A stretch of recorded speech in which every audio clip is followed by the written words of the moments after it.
Ayn Rand was a great opponent of altruism that oftentimes is described within religion and religious figures like Jesus and the saints, who died for certain causes to help others.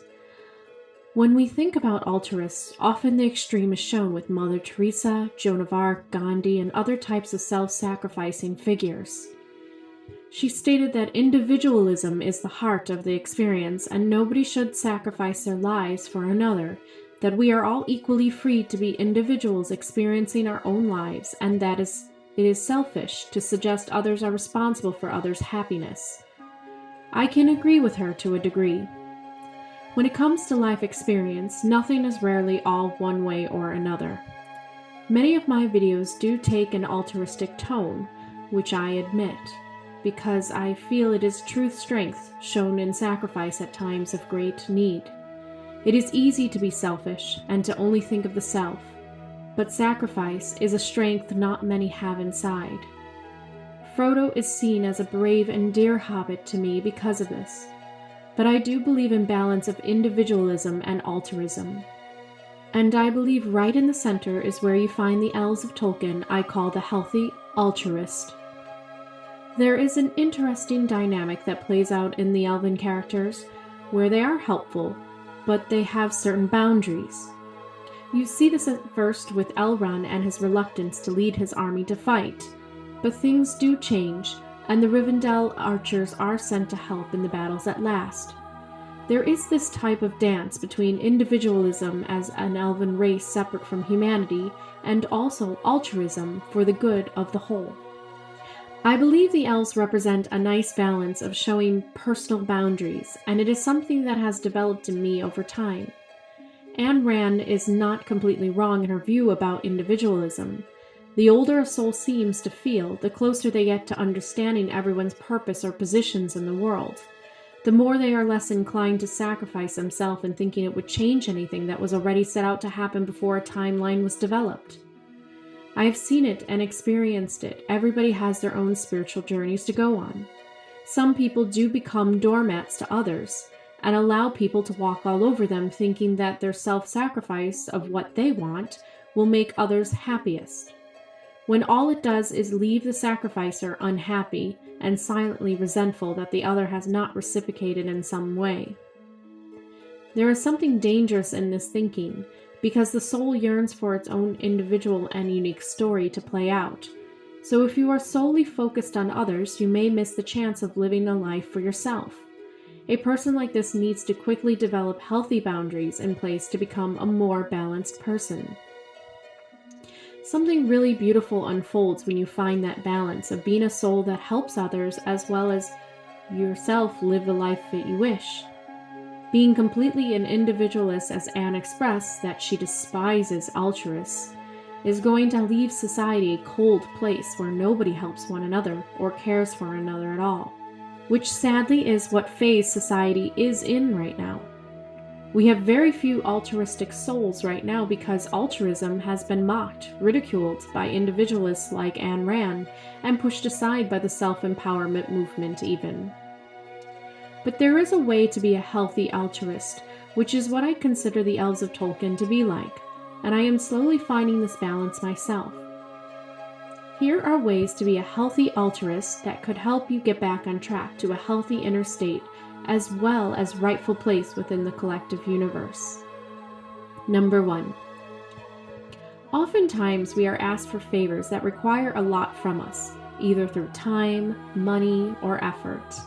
A healthy altruist is someone who could see the bigger picture of helping someone, but setting up boundaries. Tell someone that you will help them this one time to do it, but you hope the next time they can do it on their own or find another way. Try to always help someone once if they really need it, but then tell them that it is the one time from you so that they learn on their own and it does not enable them. Politely explain that you don't have an unlimited supply of time, money, and effort to give to their cause, but you are happy to help them this time.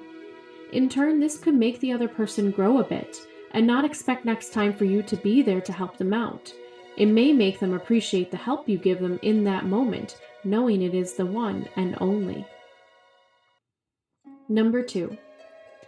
If there is a cause you believe in, or an animal or human rights situation that you believe in, do put your heart and soul into making the first effort.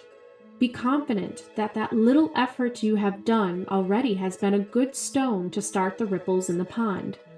Something I try to remind myself as a healthy altruist is that I am not the whole bringer of change to the world or to humanity, but just another stone in the pond that can start something that I don't have to finish myself. Oftentimes, altruists who are bleeding hearts for causes get really drained for their energy by giving all that they can to email, share posts, give money, protest, and give volunteer time, which can get very easily draining, and when that happens, a helplessness sets in, which is debilitating until you find a new cause to believe in. Stay a healthy altruist by setting limits for yourself. You will go to 1 or 2 protests for this cause. You will make 1 YouTube video to bring awareness. You will send out 1 email to all friends, and then leave it at that. Be content to know that you started a fire as energy moving through the world. Do what you can to feel you are helping out in the way that you can without being drained. Number 3. Often the suicidal people in the world are, believe it or not, altruists. There has been many cases in the past and present time of people who killed themselves to send a message, not only about their own hurt, but the hurtfulness of society in general. Whether it be by bullying or intolerance or closed-mindedness of society, some suicides have been to teach a lesson to society, and they have stated that in their goodbye letters, which is heartbreaking. While suicides do bring awareness to situations, they do not change society as a whole.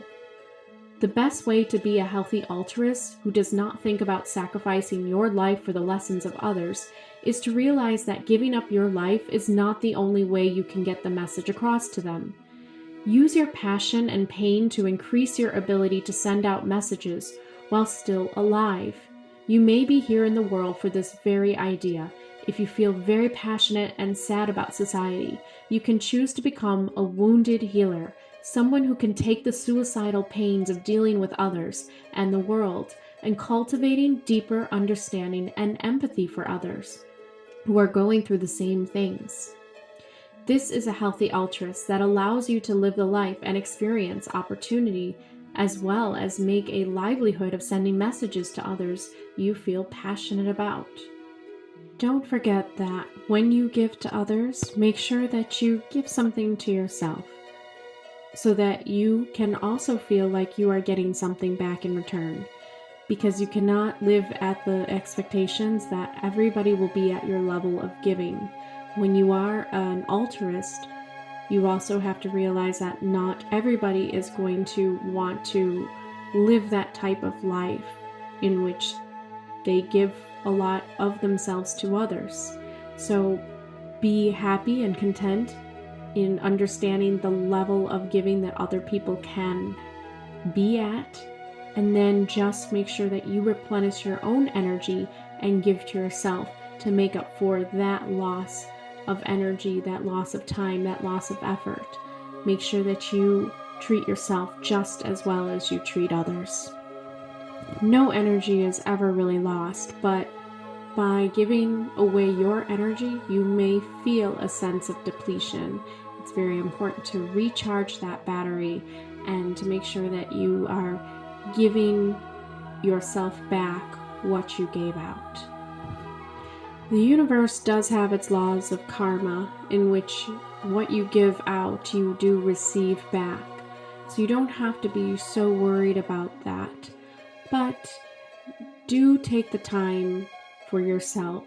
Do take the time to have alone time and take the time to treat yourself to something that you truly want, so that you make sure that you're not only giving to others and forgetting about yourself.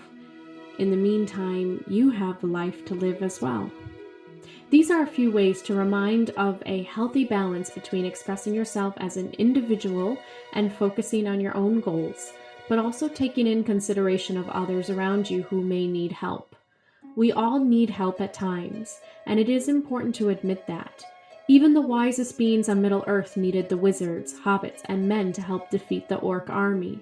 The elves could not do it alone, and Elrond knew that in all his wisdom.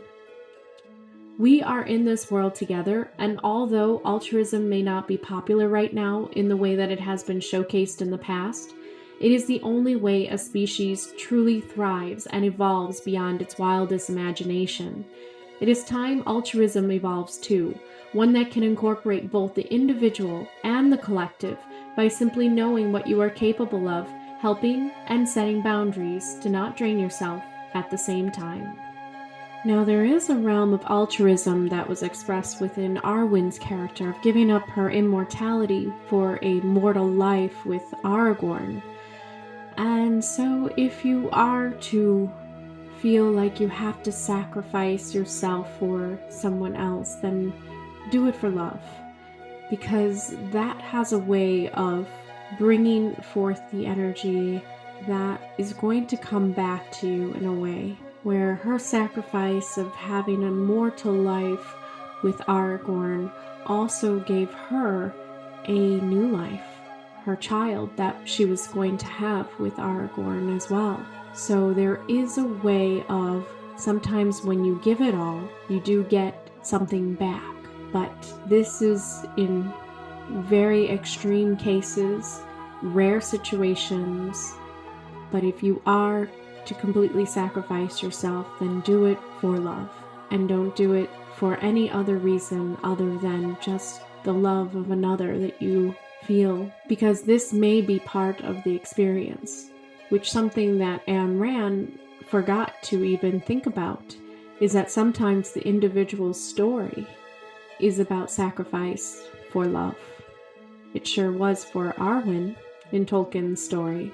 It is not a daily occurrence, and you must be wise in your decision to do this.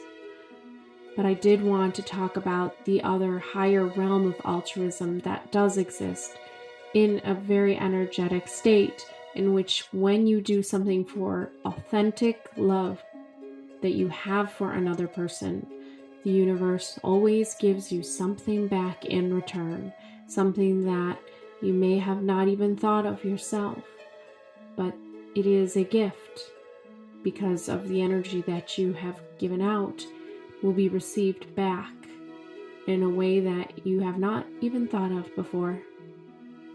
But you must always be wise in your decision of when you are to give wholly of yourself to others, in order to make sure that you are never taken advantage of, and that each decision that you make to help another will not drain you, so that you may not be able to live the life that you are supposed to live. There is a delicate, healthy middle ground that the Elves of Tolkien were able to find. And of course, Arwen gave it all. But look at the life that she lived afterwards. This is the healthy altruist. And I believe that when humanity gets to that point where we can have both altruism and individualism coexisting peacefully together, that is where we're going to see a very harmonious world.